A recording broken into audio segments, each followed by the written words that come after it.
Hello and welcome to Authentic Conversations Emoji.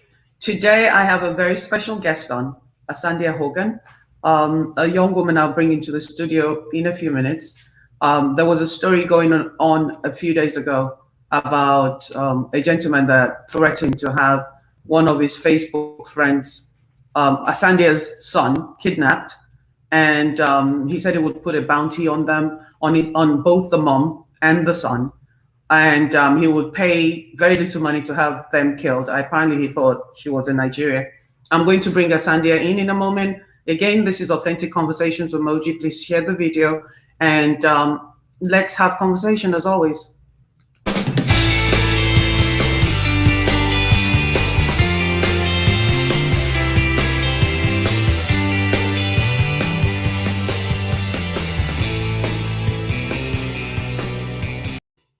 Welcome back. Let me bring in Asandia. Hi, Asandia. How are you? Hi, Moji. I'm very well, thank you. How are you? Oh my God, you look amazing. I'm so glad to have you on Authentic Conversations today. You Um, look lovely too. how are you and how is your son? Let's ask. We're holding up. We're holding up. We're okay. Fantastic, fantastic. So I have the voice notes, and I have I saw what you posted on your page, and I saw a lot of the Okay. comments and things. I actually shared it on my page because I got a bit nervous. Would you be kind Okay. enough to tell us a little bit about yourself, who you are, where you've been, what you've done, and things like that, up to date? Okay. I'm not very good at talking about myself, but I'll try. My name's Asandia Hogan, and Asandia Hogan, and I suppose first and foremost, I'm a mum, um, and I'm an entrepreneur. And so I'm a fashion designer. So I make my own, got my own fashion label, and we make our clothes. I'm also obviously just tying in with the fashion designer bit. I'm also a stylist, which probably been for close to 20 years now. I have a concierge service as well, so I do personal shopping. I offer, personalized services. So if you want personal shopping, especially from England or the Western world to Nigeria, we do that directly to your door. So if you're coming over here, also from Nigeria, we arrange visas for you to go on, holidays in Europe and stuff. So I mean, as you know, Moji, most women, we wear a lot of hats, don't we? So we have our hands in a few pies. But I hate to use this word, but I suppose it's the easiest way to put it. I suppose I can be called a politician as well, but I hate to be called a Nigerian politician, which you all know the connotation of that, but it is what it is. I know. Well, you did run So for office. That's part of your resume. Don't leave that out. I ran for office twice. I ran for office first as I ran as I was going to be a councillor in my ward in my local government. This was uh, 2 years after I moved back from England.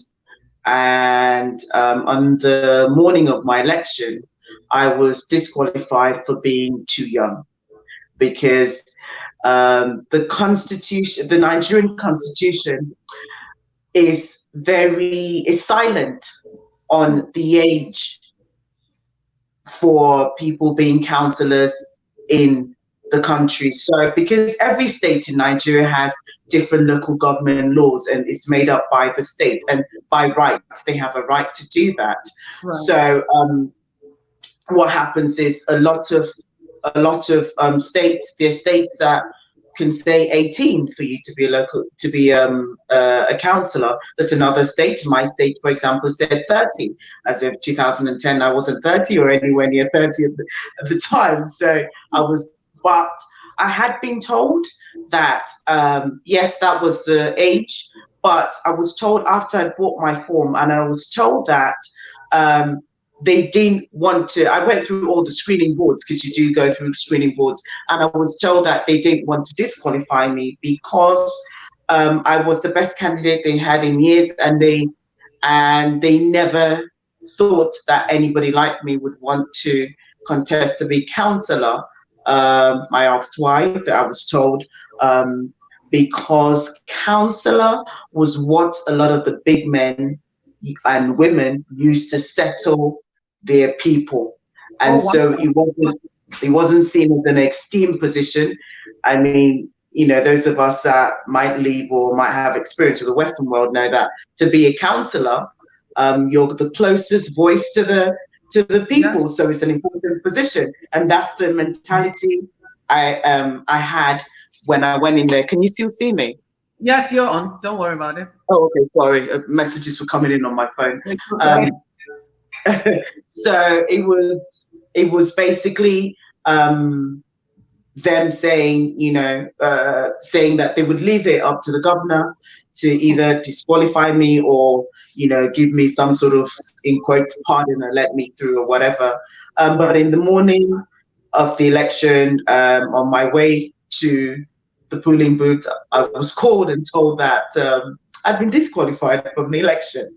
So Wow. there you go.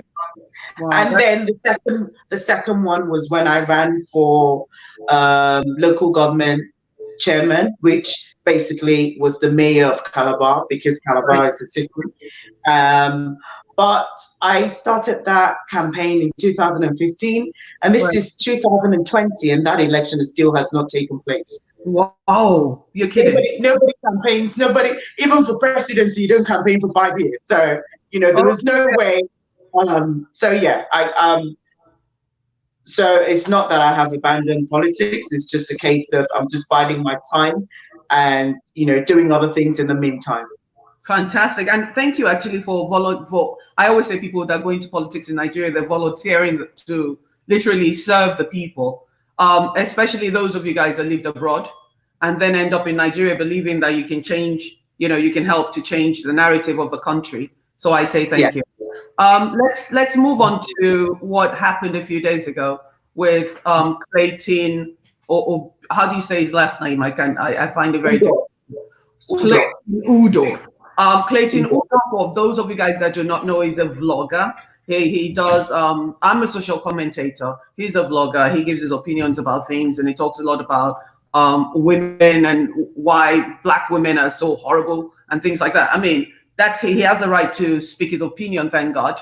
And I saw your post on your page, and can you just give us a narrative of what happened and why he would say, he would threaten the life of your son? Because to me, that's the part that I'm still shaking up about. Okay, so I can't remember exactly when. This was a few days ago. I mean, give or take, 5 or 6 days thereabouts. Right, right. There was a video on a friend's page, and it was his video. I'd seen this video about 2 or so years ago, and the video was basically Clayton saying that black women, well, okay, let me not say black women, to be precise, he said Nigerian women and West African women also, and women from East Africa, that the minute we make a little bit of money, Yeah. we start to disrespect our men. I'm not sure how much swear words I'm allowed to use here, but he said men that change their children's diapers and Right. change their men that change their children's diapers and do chores around the house and have a job as well are bitch-ass men. Those were his words. Not sure how, if I'm allowed to say that here or not, but those were his words. So I commented on, it was like a further commentary Right. about the video on a friend's page. So I Right. commented saying, "You don't want to take Clayton seriously. Clayton, we know his gist and we know his story. He's not someone you want to take serious. Just don't pay him no mind, basically." Right. Um, yeah. So, and then from there, Clayton came on the thread. Turns out, he found the thread somehow. He came on the thread, and I said, I see that you're still doing the same thing, and nothing has changed yet. And he's like, "Oh, well, Sandy, I remember you, blah, blah, blah, blah." And so I laughed. I wrote back laughing, saying, "You're saying you remember me like you have groupies or something?" Or, "What do you mean you remember me? You know who I am. We used to be friends. So what are you talking about?" So from then he started cussing me. Then he blocked me. So I assumed that's the end of that. You know how it is. You have a little Facebook spat with someone, you move on, right? So a few hours later, I received a message in my inbox, and this is from Clayton, and he sent it to my business page. Oh, wow. So because I think he had blocked me at the time, so Mhm. he couldn't. I think with Facebook, if you try to unblock someone that you just blocked, or I Yeah, don't know what. a few minutes or I so. don't Yeah. know what his reasons were. Anyway, he sent a message to my business page and said, but I mean, the messages are on there. You've got the Yeah. messages there. He said, the Naira rate and the dollar rate are really good right now. So I don't want to mess with him because he will get someone to harm my child, Yeah. and he will get my child picked up. And I thought, Hold on 1 second. Let me play the audio that you sent, okay, which really scared me a lot. So hold on 1 second. It seems that you don't get it. I'm not the one who started the threats. A video that was made 3 years ago resurfaced, and then you started talking about that. Soon a video will be made about me and all the gist about me. I swear to God, I'll put a bounty on your son's head. I'll harm you real good this 2020. This year, I'll do you something that people wonder why you didn't go and pick up that kind of problem in Facebook. Just stay out of my way. That kind of threat, you started the threat, and then now you're acting like you're all innocent and stuff, coming to talk about shit about your family with me. Let me tell you something. At your age, you still talk about your little daddy and mommy and your family name. No, I don't have family name by me. I make my own name. I promise you, like an Anang man, that if you try any shit, in fact, if anything comes out about me on the internet because of your behavior, you're gonna get what you're looking for. Because I don't think you love that kid. If you love him, you wouldn't go around insulting people on the internet, making threats on people. Some people, maybe you've been threatening other men and they bow down. Hold on. Let me play the other one because there's two. Maybe because you think you're something, you've been threatening other men and they bow down for you. By the way, where's the father of that kid? Didn't he leave your stupid ass? And didn't he leave your stupid ass? Okay. So he threatened your son, right? yeah, Asandia. He threatened your son. He threatened to have your son picked up, kidnapped, and he's going to put a bounty on your son's head. He also said in the clip that I played that he all it's going to take, because of the exchange rate in Nigeria, all it's going to take is a few dollars to have you guys killed. So yes. what how did you meet this person? Because a lot of times when things like this happen, people always say, how did you meet this person? I mean, I had to go through messages between me and him to even remember how we met, because it's been so long ago, and we weren't like tight buddies or anything like that. So I met him around 2010, 11, thereabouts. He asked a friend of mine to please ask me to accept his Facebook friendship, or however, this was early days of Facebook, however it was done or whatever. So my friend spoke to me, said, "Oh, he's a nice guy, blah blah blah. He likes you, wants to talk to you, whatever." I'm like, okay, fine, fair enough. So I accepted his Facebook friendship. I would make posts and stuff. He would comment on my posts, like everyone else. No, sort of nothing significant per se. And then he started getting really aggressive when I would make certain posts and certain opinions I would have about Nigeria and stuff. He would get really aggressive and really angry.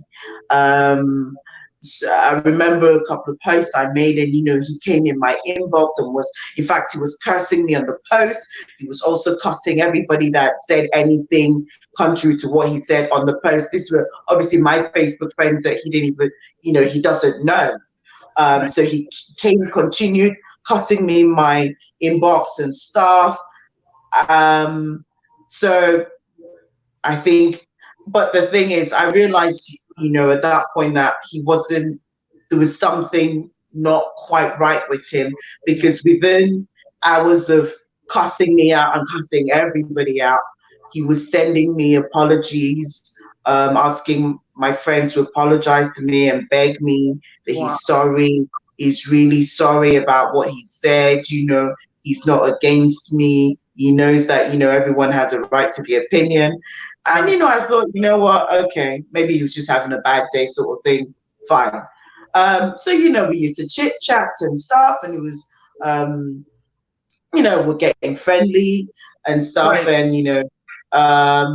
And then, I think his behavior, there's certain people that can't really help themselves, no matter how much they try to be someone they're not, at some point, the real them comes out. Right. So I think his true colors showed, and I kind of just stopped, speaking to him. If I'm completely honest, Facebook algorithms plays tricks on people. So I didn't even realize that we weren't friends anymore up until I think a couple of years ago when that video came out. And usually, by the way, just to touch on what you just said, half the time when somebody's not liking anything on your page and you're not engaging, you hardly, whoever it is, the post don't come on your timeline. So somebody, this is the point.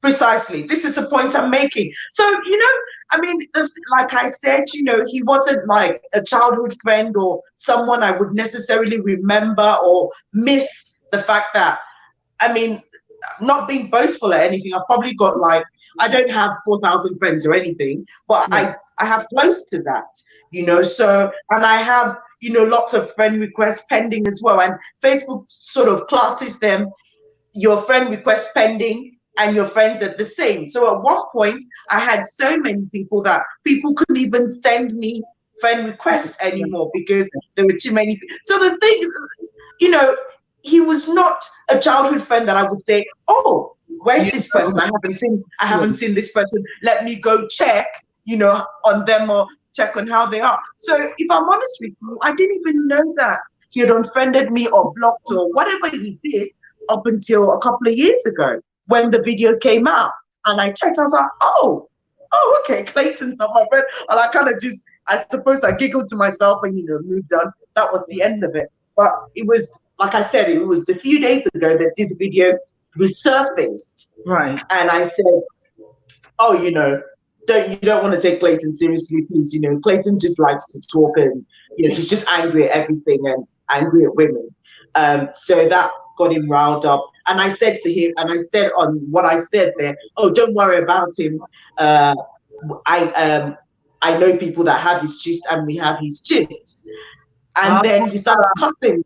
So when he started cussing me, I said to him, Clayton, I know you're going to soon go and make a video about me and cuss me out like you cuss women. But this is the thing, because he's a very emotional, irrational, illogical person, I think Clayton has added 1 + 1 and come up with 11. That's what's happened. So he's seen me say, don't worry, I have his gist. And then he's seen me say, I know you, Clayton, will soon go and make a video about me, cussing me. He's interpreted it as, I know his gist and I'm going to make a video of him. Because it's, if I cannot in my life understand why anyone would come after your child. I mean, I get into a lot of Facebook tiffs and, you know, things like that. And once in a while, I'll pick up the phone and call the person, and we'll just settle the beef or whatever. And some people I have to cut off. But you don't go threatening their children. You don't go threatening to have them kidnapped and killed, you know. And so when you got the message, were you afraid? And what did you do? What have you done so far to protect yourself? I'm afraid, but at the same time, I'm not intimidated. Good for you. I'm afraid because he's unhinged and I don't know what he's capable of doing or not doing. Let me not say I don't know. I have a vague idea that he's the type of guy that would go out of his way, pardon me, to do certain things because of a perceived threat. Right. Maybe you're on Facebook, I'm on Facebook, you know, we all, you know, people will cuss us or say something, and, you know, especially if you're outspoken, people will cuss you, say X, Y, Z. But I've never in my life, in all of Facebook, ever heard or seen, you know, maybe it's just not within my vicinity. Maybe people do it, I don't know. I've never seen or heard that anyone threatened anyone's child. I've never heard of that. Especially somebody that they're not, you know, like, I'm not excusing it, but if an ex-boyfriend or an ex-husband or a husband or an ex-partner or girlfriend or something said, I'm not excusing it, but you can say, okay, that's coming from a deep, you know, sort of place. But someone that you don't know on Facebook, I wouldn't even threaten another person, let alone threaten their child. You know, so it's not me being boastful or anything, but I don't know those type of people, and I don't know anyone that thinks that that's a normal thing. I mean, my cousin and I were talking about it and were saying, when you hear a bounty, it sounds, it's film language. It is what you hear in, you know, I was saying to her, you know, I was watching Ozarks and stuff, and you hear those type of things with a drug lord saying he's going to put a, you know, those sort of things. It's not normal every day. Oh, you know, you annoyed me, you pissed me off, so I'm going to do, you know, oh, you're going to see yourself. It's not that. So I don't know. What he said. What have I done to protect myself? Exactly. I mean, I've done things in terms of, it's been reported to the police on both ends. And, you know, I can't do much more than that. But there's a lot of things that are going on in the background. And I don't think I've just realized it, but it has been reiterated in my life that I am surrounded by extremely good and kind people. I have people that have gone out of their way. I have people that have not slept because they're trying to do things and trying to get measures done or ensure things are done to protect my son and I. I have people that have taken this thing, I dare say, even more personal than I have, you know. So I am, in that respect, I am extremely blessed and extremely thankful to people that have gone out of their way. The people that have never met my son, and they're like, he's like our son, you know, like, you see him and you on Facebook and you guys are dancing and having fun. Anyone that knows me on Facebook kind of knows, you know, I'm a happy-go-lucky, opinionated, yes, but happy-go-lucky, fun party girl. You know, I have my fun, do my fashion, talk about politics, talk about history, talk about food, which I like a lot, and just go about my business, you know. And they see videos me and my son make, and, you know, we're dancing and having fun and the rest of it, and that's about it. So I've never, to an extent, I'm a bit embarrassed because I've never been involved in what you call, you know, Facebook drama, social media drama. I've never been involved in that. I don't know what it's like to trend. I don't trend, you know, so this is a little embarrassing for me. don't be embarrassed, because I don't think it's your fault that somebody cannot control their emotions. And I don't know his story, so I'm just going to go by what you've said and the video clips, I mean, the voice clips that you sent me, and also the text messages, which I'll post as well as a comment under this when we're done. And it's very important. One of the reasons why I wanted you to come on here is that I'm sure other people have been through what you're going through at the moment. And some people, especially women in Nigeria, when a Nigerian man, and I hate to be, but when a Nigerian man threatens to pay somebody in Nigeria to come because he thinks you're in Nigeria, he doesn't know where you are. Yes. He doesn't know Yes. you don't, you're not stationed in Nigeria. He believes that you're in Nigeria because you spend a lot of time there. So for him to threaten to pay somebody to kill you, and for him to say, you don't understand what's going on right now, it'll take me only a few dollars, it kind of makes me nervous to think, the point where I'm beginning to think maybe he's done it before, and seriously, and maybe he's just talking out of anger, out of hurt, out of whatever reason. But somebody said, have you reported to the police? Yes, I mentioned that it's been reported to the authorities on both ends, in America and here. That's been done. There's a police. I have a crime number here, and it's been dealt with in America as well. It's ongoing. Good. And Adeshola, somebody says, I'm just wondering how this guy is talking about and he has confidence or something. Just my take. Watch the people around you, and they might be feeding his ego. I think what she's saying is that you should watch the people around you, because people are two-faced. They will say one thing to you and then go to him and say something totally different. I think one of the lessons that I took from this, from what happened to you, is that the reality of the danger on social media was brought to your front door, literally. We are all on social media to mingle, to have fun, to share ideas and exchange ideas. We're not going to get along with everybody. Yes. Everybody's not going to approve our lifestyle. Everybody's not going to be okay with my hair, the fact that our opinions, or whatever, or religion, my dress, my nails, the way my eye looks when I look right or left. I mean, it's fine. There's no reason, I don't think. I mean, what do you think people should be? Have you ever been able to digest this whole madness, I call it? I'm not gonna lie to you, it feels like a bit of a whirlwind right now. It feels surreal. It feels, I remember waking up yesterday morning feeling like, did I just dream that? And then that realization when you're awake, it's like, no, Asanda, you didn't just dream this, it did happen, and it is happening. And it just makes me look at my son and just hold him really tight, and I'm just like, and like I said, I'm embarrassed and I feel guilty to an extent, because I feel like, because of my utterances, I put my son in danger.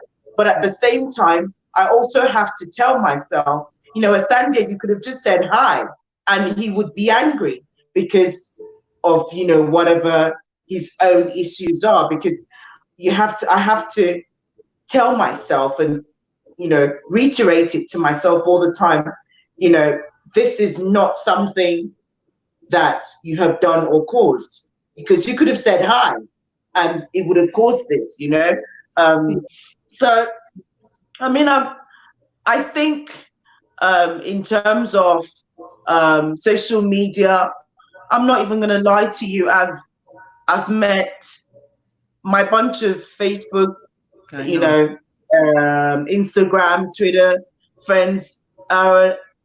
If I didn't know it, or if I, somehow wasn't sure, like, all of this has shown me that I have amazing, and I don't know if there's another word other than amazing that I could use. Yeah. I have an incredible set of Facebook friends that I'm a strong girl, I'm a tough girl, but even talking about it is making me emotional, and how people have gone out of their way and the things people have done for me and my son this period. So yes, I agree. So, social media is dangerous. And this is something I always used to think happens to somebody that somebody and somebody that you know. It happens to celebrities. I'm a normal, as far as I'm concerned, I'm a normal, everyday, happy-go-lucky girl going about my business and, you know, doing what the rest of us are doing, just trying to get by.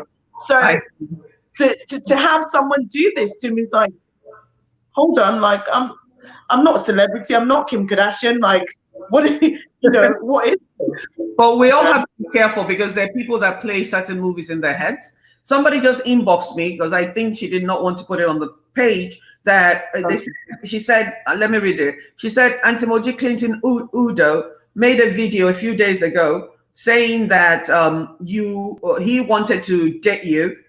He wanted to date her. And, you know, she asked him for money. And then, you know, he kind of deleted her and all that stuff. And he was very angry and he apologized in the video. But she also said he took the video down. Did you ever get a chance to see the video?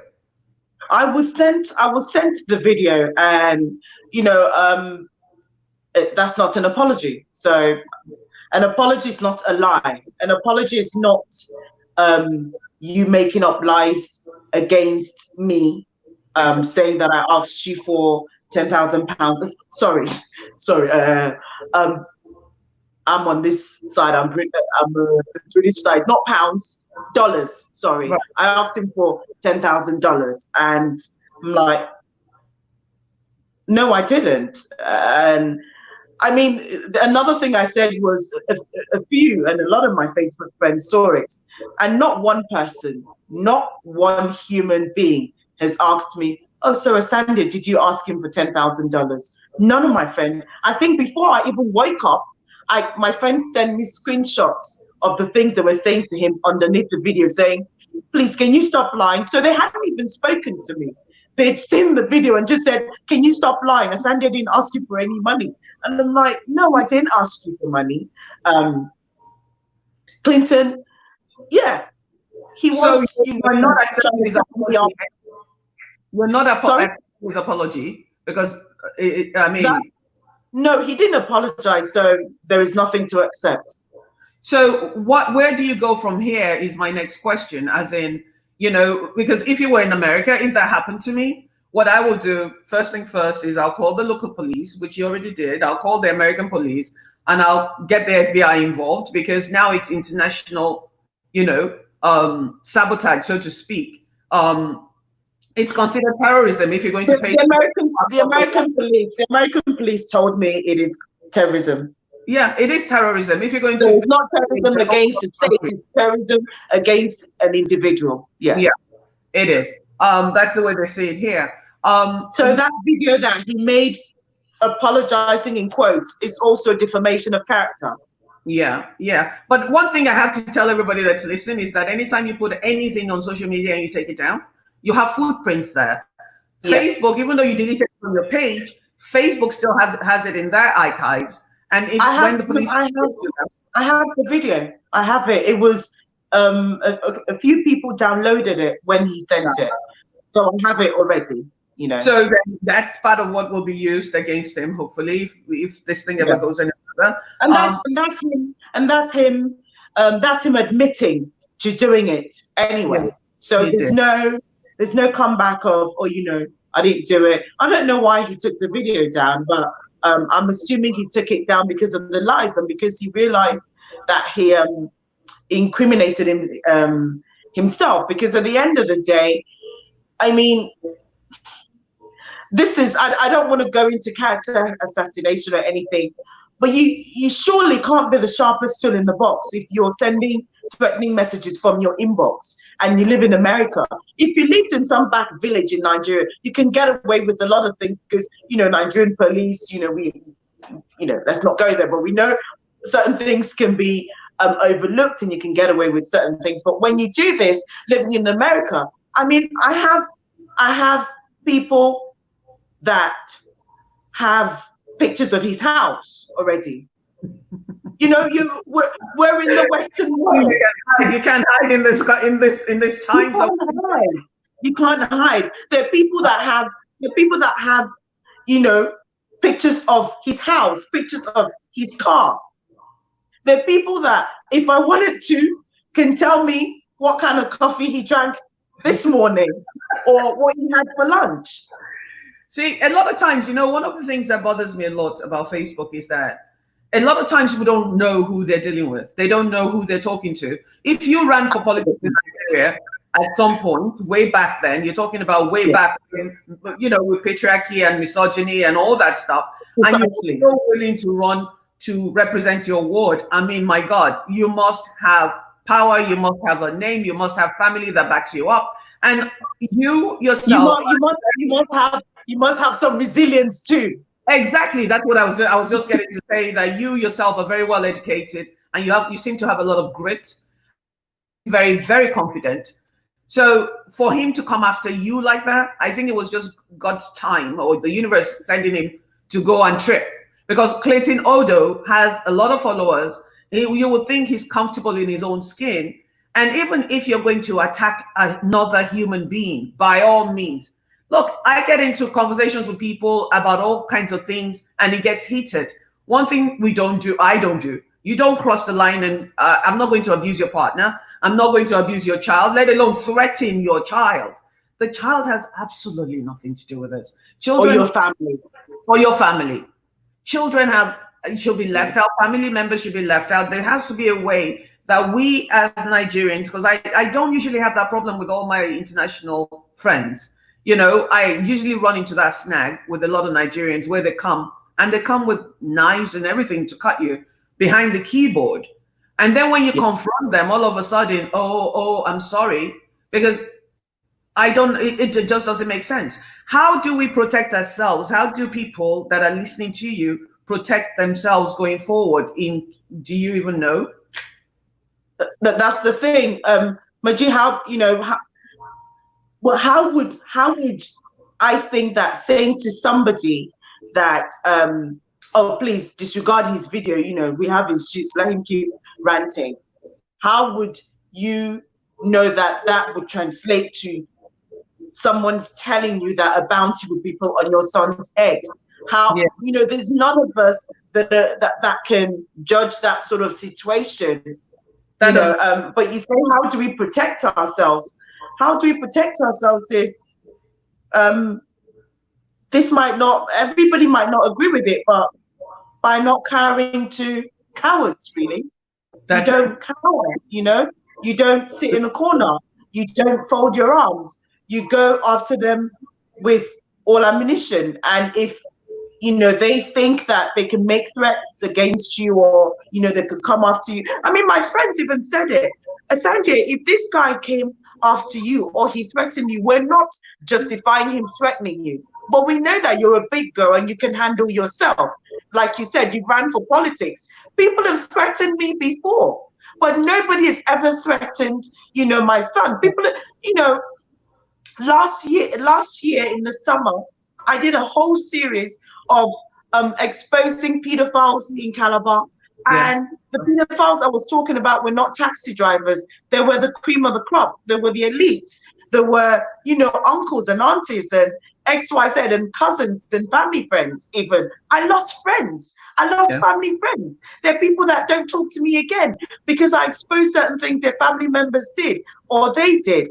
But nobody came after my son. And if off the back of that, someone came after me, I can say, I don't agree. I would tell you, go sort yourself out and sort out your pedophilia. But if you come after me, I can say, I exposed you. I can see where you're coming. I don't agree, but I see why you're coming for me. But to come after my son, I mean, I don't even the scum of the earth would not do that. Yeah, it's a very to come out to my son and tell me you would put a bounty on my son's head, and this is 2020. We're not in 2001 or 1999. There's voice recognition. You didn't just send me messages that you could even deny and say, oh, someone did something or what. You sent me audio messages with your voice. Yeah. Hold on one second. Let me play it back. Let me play the message again for the new people that just came on. And I'm only playing the first one because that's the most relevant one. That's the one where it seems that you don't get it. I'm not the one who started the threats. A video that was made 3 years ago resurfaced, and then you started talking about that soon a video will be made about me and all the gist about me. I swear to God, I'll put a bounty on your son's head. I'll harm you real good this 2020. This year, I'll do you in such a way that people wonder why did you even go and pick up that kind of problem in Facebook? Just stay out of my way. That kind of threat, you started the threat, and then now you're acting like you're all innocent and stuff, coming to talk about shit about your family with me. Let me tell you something. At your age, you still talk about your little daddy and mommy and your family name. No, I don't have family name by me. I make my own name. I promise you, like an animal man, that if you try any shit, in fact, if anything comes out about me on the internet because of your behavior, you're gonna get what you're looking for. Because I don't think you love that kid. If you love him, you wouldn't go around insulting people on the internet, making threats on people. Some people, maybe you've been threatening other men and they bow down. Okay. So, what Magpie says, does this man know where she lives? No, he doesn't. But Magpie, you and I live in America. You know, I can find out where anybody lives anywhere in the world. It's a very easy thing, you know, especially with the internet and anything every time you make a comment, every time you make a purchase, every time you do anything on the internet, you're leaving your footprint. As if I have your name and I don't even need the town you live in. I can find you. We can, from Facebook to anywhere, IG, all your information is being bought and sold to agencies. So he doesn't know where she lives, as far as I know, right? Asandia? No, you see, this is the thing, and this is part of where, like I said, I don't want to do character assassination, but you can't be the sharpest tool in the box when my page is pretty much open. And if you looked at maybe the last 5 picture posts, you would figure out, I mean, I'm going too far by saying 5, I'm just trying to be lenient here. If you looked at the last pictures I posted, or the last 2, you figure out that I don't live in Nigeria. So the thing is, Clayton might just be an emotional guy that just talks. However, this experience is going to teach him and people like him that whether you're serious or you're not, or you're just saying it, these things are a crime. Yes. Yes. It is a crime. Yeah. And you're going to learn that it is a crime, and you're going to learn that you do not say things like that to people. You can't, ignorance of the law does not make the law not take effect. The law does not say to you, well, I accept the fact that you weren't aware that if you make threats, it's a crime. You will get done for it. Asandia, I will tell you, even if it doesn't mean it, I hope you take it seriously as you can. I hope you do everything in your power to protect yourself. One of the reasons why you came on the show today is to let the people know that this threat is out there, and people should be aware that this sort of things happen, and it happens to anybody. It's not just, like you said, Kim Kardashian or celebrities and things like that. We have to also understand that the past few weeks in America, 6 to 8 weeks, we've been under lockdown. So a lot of people are losing their marbles. A lot of people don't know how to handle being by themselves. So there's a lot of people that are unraveling at the seam. And I would hate for anyone that I know to be part of the statistics, so to speak. So serious or not serious, part of the problem is, even if you let this go, Asandia, I'm scared that the next person that it happens to might be the one that gets killed, might be the one whose child gets killed. I was telling a friend of mine that, me and you or whoever knows of this story don't want to be the ones that get interviewed on, Murder Town, and, crimes that shook the world, or God knows whatever crime show is on, of, that time that, he threatened Asandia, my friend, and Asandia told me about it, and this is what I did for Asandia. But, if I'd known then, I would have gone further, because he wouldn't have gone and killed that woman now that he's killed, or killed her child. So you don't want to be that person that's sitting there giving the interview after he's hurt someone else. and regretting the fact that you didn't take it seriously. So even if for whatever reason, there are people that have said, oh, you know what, he's just saying it, blah, blah, blah. But I don't know that he's just saying it. I don't know him. And the truth of the matter also is, even if I did know him, I knew him, you know, I knew him, what, the best part of 9 years ago. So you don't know, people change and people develop. And, you know, this is a man that has a child. Yeah, it's quite This is a man with children, you know, so I don't know how you'd have a child and you can say things like that out. I mean, I don't even know how you're human and you can say things like that out. I don't know it. Yeah. So going forward, I think one of the most important things really is that we have to know that when we put whatever we put on social media never goes away. Number two, there's all sorts of people out there. So we have to be very careful the people we allow into our space, you know, and there's no way to know who's nice and who's not until they've shown themselves. And because that's what I go through every day. I had 5,000 friends. I've been deleting for the past 2 years. I'm now down to 1,700 and I hardly take new people on. But part of the problem of not taking new people on is that you lose out on the good people as well. So we just have to take our time to vet people. And but how do you vet people if you've got like 1,000 friend requests? How do you vet people? You know, so you can't. Except, you know, except you're going to do it as a full-time job. You can't vet people. Yeah. So someone comes to, I mean, I don't know if I've become some sort of internet sensation because I've received, God knows, I don't know, 50 to 100 friend requests today. Let's imagine that. Moji, do you have the time to sit and vet those people? I don't. I look at friend requests because I get a lot of them, and it's hard. It really is hard. And by the way, just so you know, a lot of the people that I thought were normal people for many years, for 4 years, they might have something happen in their lives and they come at me. You know, it happened last week. I was literally shredded on a friend's page, on a friend's post, a very good friend's post, and I lost it. And, you know, and I lost it not because the person, his friend that was commenting, I lost it because he himself did not protect me. Because if you're, you know, and that for me was what usually hurts, nothing more. So we never know who people strangers. Are. We never know, because everybody truly is a stranger if you think about it, until you take the friendship off Facebook, and then you get to really know the person. But a lot of friends in the past, I used to call everybody my friend. But now, if I have never spoken to you on the phone, heard your voice, I don't even consider you a Facebook friend. You're very lucky. You have some amazing friends on your Facebook page, like you said. Moji, I cannot say it enough. I really cannot. There are people that saw the post, didn't even say one word on the post.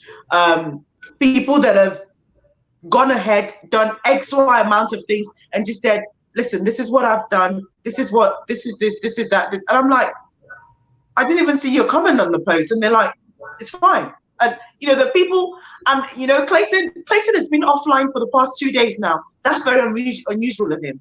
Yeah, that's because I believe people went for him. People really went for him. Because I went to his page to do some research and such. And it's not like him to be quiet.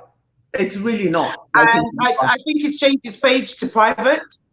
Also, I've been told he's changed his page to private, so you can't see the things you could see before. I think, is it a public page or whatever, you know, whatever it's called. So you can't see those things anymore. And I don't think he realized the avalanche that was coming after him, because the truth of the matter is, I think even if somebody doesn't like me, nobody's going to stand, no sane, normal, average person is going to stand around and see someone threaten a 5-year-old boy, who's done nothing to you. Yeah. I mean, what would a 5-year-old do to you anyway? You know, so why would you go for them? Why would you tell me you're going to put a bounty on my son's head? Tell me you're going to snatch us alive in Calabar. That's scary. Because his assumption is that I'm in Calabar. And, you know, he's that school of thought that thinks that, you know, he's abroad. So, you know, everybody that's in Nigeria is some sort of, you know, poor, or, you know, some uneducated and dejected type of people. I know people that live in Nigeria that probably live better lives than I do in England.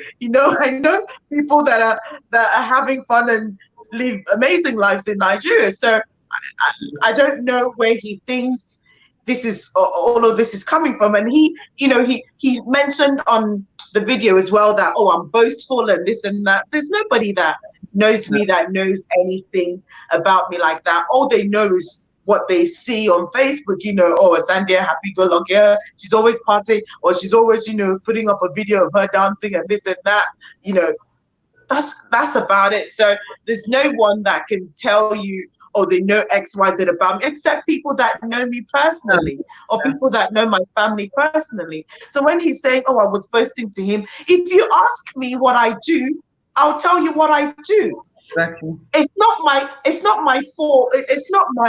It's not my duty to protect you and your fragile ego to see that a woman is doing X, Y, Z things to mean that she's being boastful. Yeah.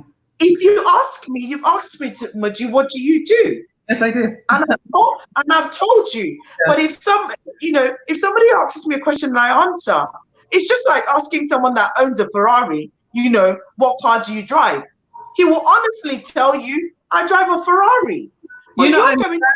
That right there is a great example, because a lot of times one of the things that I started to do is not post things, because I don't want people to get upset. My wife bought me a car for Christmas and I posted it, and you should see 300 likes, and then I'm like, whoa. And then they started jabbing at me after that. It's not my fault that you can't afford what it is that's going on. Yes, that's the thing. So it's like you have to minimize yourself and minimize who you are, just so other people can feel good about themselves. But I haven't hurt you. I haven't done anything. It's not showing off. So if someone has a Ferrari, or someone has, a 10-bedroom mansion, and you ask them, where do you live? Or if their address, I'm not American, so I would talk about England. If their address is Knightsbridge and that's their postcode, and they give you that postcode, why are you going to think that person's showing off when they're simply telling you the truth? You've asked. It's one thing if they come up to you and be like, oh, guess what? Oh, I have a Ferrari and I live in Knightsbridge and I do this and I have that and I live in Kensington and that's different. But if you ask someone, what do you do? I'm a fashion designer. Am I supposed to tell you, oh, I'm unemployed? I don't know. What am I supposed to tell you? So I think he struggles with women that are, confident in themselves and can hold their own and can,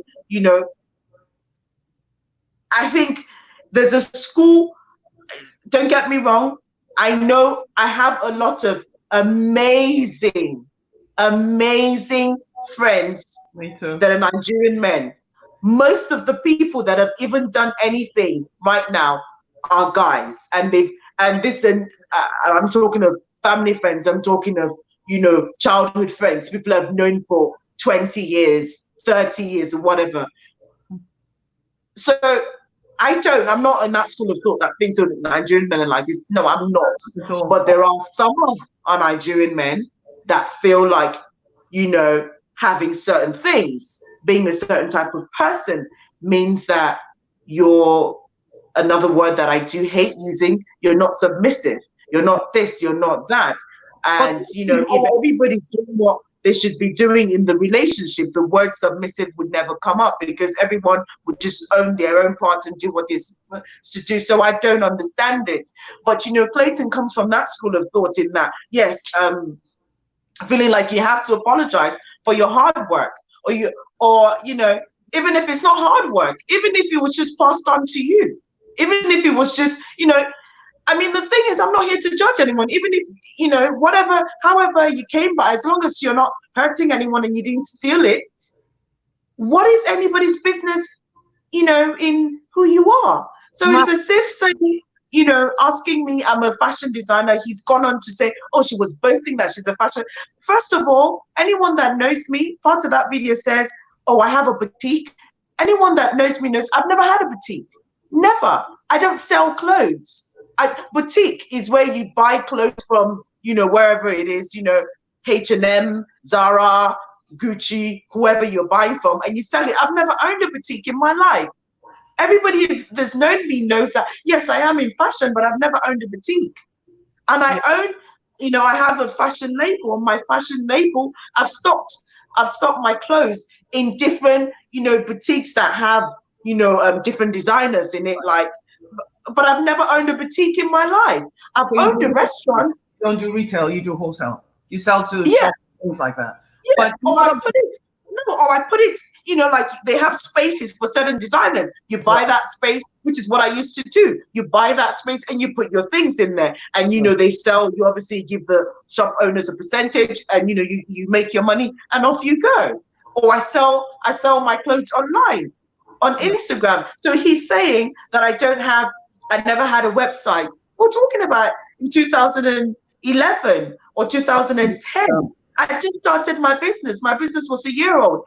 Till today, a lot of the people that sell the best-selling clothes on Instagram don't have websites. Well, why do you need one when everybody should create their own market? I mean, your own marketing and advertising. You don't vet somebody because of if they have a website or not a website. There's a lot of things I do. He was almost making out that I was being fraudulent by telling him that I owned. I'm a designer. At the time, I was a designer. I owned a factory, and I had a restaurant. There were people that saw it. It wasn't. And I don't know why that means that I'm boasting if I actually do have those things. I wouldn't worry about it, because any human being that threatens to have someone's child, a 5-year-old, to put a bounty on a 5-year-old's head, does not sound too stable to me. I mean, I don't know him, and I have to disclose that I have not interviewed him. But he has the opportunity to come here and talk to the audience if he wants to. It's an open invitation. No, I mean, for me, it was just a lot. All of it is just preposterous and a bit. It's just, it's surreal, because I'm like, where's this guy getting these things from? Where's he getting these ideas from? Because it's like, oh, I was boasting to him that I'm this and I'm that. He obviously might have asked people about me, and they might have said, oh, she's from this family, she's from that and that. And it's like, am I supposed to apologize for my parents or for the family I was born into? Or am I supposed to deny them so you feel better about yourself? I don't understand it. Yeah. Honestly, I just think that you must follow through, corporate authorities, and make sure, even if they don't do anything, they have an idea of the threat, and they understand that you are very, very afraid. And it's not that you think you'll go through with it. It's just you don't know who heard what, because it's very popular. It's in Odo. This is the other thing. Maji, this is the other thing I was going to say. He has, in the video, he said, oh, that I'm trying to get cheap popularity off him. And I think, he's drinking his own Kool-Aid in terms of, there are, you have 30,000 followers. So you think, oh, you're an internet sensation. God's honest truth is, if that's what I wanted to do, I would have achieved it, probably about 7, 8, 9 years ago, thereabouts. I could have done all of that, but it's not my style. And there's lots of things to do, and each to their own. Everybody does what they want to do with their lives. However, I will follow it through. And worst case scenario, even if I'm not following it through for myself, I'm following it through for the next woman he might meet and try to intimidate, who may not be as strong as I am, who may not have the resources that I have, who may not have the goodwill that I have, because forget my resources would do nothing. It's the goodwill that I have that has gotten, made this thing go as far as it has. People have shown me incredible goodwill. And the other thing I would say is to women out there, don't change who you are for anybody. Amen. Don't minimize yourself to make someone else shine. Don't do it, because at the end of the day, it would only come back to bite you. And I know that this is cliched, it's very cliched, but stay in your truth. It's you know, stay in your truth and stay true to yourself. You don't have to be true, in quote, to everybody, but as long as you're true to yourself and you recognize that I'm being honest and I'm not going out there to hurt anybody, and God is my witness, I have, and I think if I didn't even know it, all of this has just taught me. One of the things this has taught me is, and this is not me patting myself on my back, Sandy, you're a half decent person. Yeah. Because people would not go out of their way. The type of people also, that there are people on my Facebook page that I don't know, I don't speak to, that have done certain things for me. And I'm like, I didn't even know you on my page. If I saw your name on someone's page, I would have recognized you. Yeah. But there are people that have read it and just inboxed me and said, Sandia, this is what I've done, that's this is this, and this is that. I'm like, what? So just stay true to yourself. Honestly, people will see through a lot. People see through a lot of the things that we put out there. Yeah, definitely. You know, definitely. Clayton, I feel, I was saying it to a friend of mine that, don't laugh, but I was saying, I think for whatever I thought I would do to him, my friends have kind of done 100-fold, to the point that I was almost feeling sorry for him and being like, this guy doesn't, you know, like we would say in Nigeria, like, this guy has bought market. Yeah. He has bought markets. He doesn't understand what he's done. Yeah. You know, so, you know, all I can say is, you know, Moji, thank you for, you know, giving me the opportunity to put this out there. I think there's a, you know, I don't want to join issues with anybody. I don't want to, you know, but my son is, you know, like most parents, is my life. Yeah. And if anything was, you know, if anything was to happen to him, you know, I would, Nothing, you know, nothing would happen to him anyway. I have to thank you so much for coming on. I'm grateful that you shared your story. We share stories to help other people to understand that they're not the only ones going through something like that, and to also give them a small little sparkle of light, you know, to let them know that they will have support as well. And if you're a woman that's, or a man or whoever that's out there that's been threatened by somebody that's cyberbullying you, or somebody that's trolling you, please reach out to the police, reach out, report their account.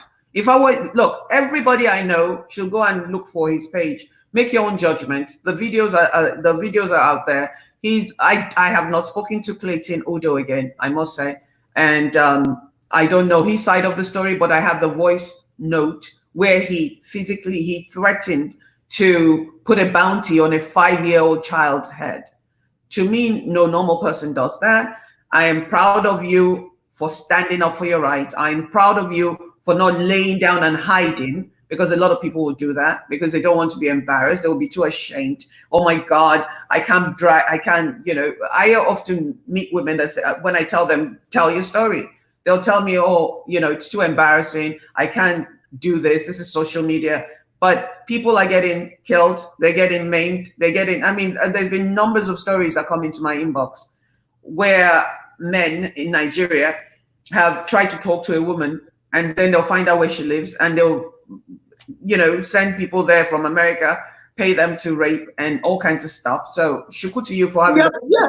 I mean, the other thing is, I'm a Calabar girl. Anybody that knows me, I'm a Calabar girl through and through.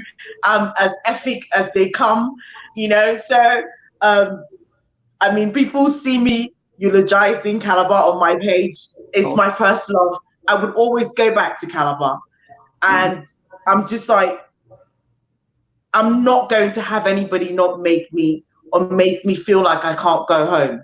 So, so for me, it was the case of, no, I will go home. So I'm not home right now, but I will be home whenever I want. At the end of the day, you know, I might shuttle both places.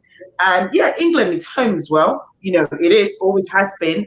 But at the end of the day, I'm someone that's very proud of my roots. I'm someone that's very proud of where I come from. You know, I own it. I have no apologies. I don't try to be westernized. I might look it, but I don't try to be westernized. I'm very much at home with being called a Calabar woman. And the thing is, I think, you know, maybe he's been away for too long. He's not from Calabar, but he's from near Calabar. Yeah. And I think he's been away from too long, and he's forgotten that Calabar women do not cower. We don't ethic women. We're not cowards. We do not lay back down. You will not threaten us. I will not say I'm not going to Calabar because Clayton is going to, for some reason, threaten my son. No, you're not going to have you're not going to have the upper hand. You know what? Like you Americans say, you gotta learn. Amen. He's gonna learn. And everybody else out there that is thinking or has done something like that, they will learn through this episode, God willing. And for all of you guys that are sitting out there being afraid because somebody threatened you, you have rights, especially abroad. If you're in America or the UK or anywhere else, you have a lot of rights. Even in Nigeria, you do have rights as well. This is buffering. It's where it's buffering. Yeah, I mean, I was gonna say, you know, if anybody wants to reach out to me to know how I've dealt with this, anyone that's going through this that wants to reach out to me to know how I've dealt with this, I'm more than happy to, you know, help. I'm more than happy to, you know, lend a, you know, listening ear, you know, help you kind of get through it, show you the things that people have done for me, show you the kind of things you can do. You know, I don't know if Clayton ever knew this, but maybe he'd forgotten. I used to work with the Metropolitan Police in London. So, hey, you know, you picked the wrong one. Amen. Thank you so much for joining me. And I continue to put you and your son in our prayers, and whatever else we can do to you know, kind of help you feel safer. Please do reach out to us. And thank you so much for being on Authentic Conversations Emoji. All right. Thank you, Moji. Thank you guys for commenting. Thank you. Bye-bye. Thank you guys for coming on, and I hope to God you'll share the video. If this is your first time joining us, thank you for coming. We have authentic conversations here. We talk about the good, the bad, and the ugly. This is a transformational show. We are here to transform lives. It's not a gossip show. It's a show where we talk about the good, the bad, and the ugly. My name is Mojisola Wilson. I speak power into truth with a very, very unique voice. Some days we'll laugh, some days we'll cry, and some days we will just have fun. Thank you again for coming in.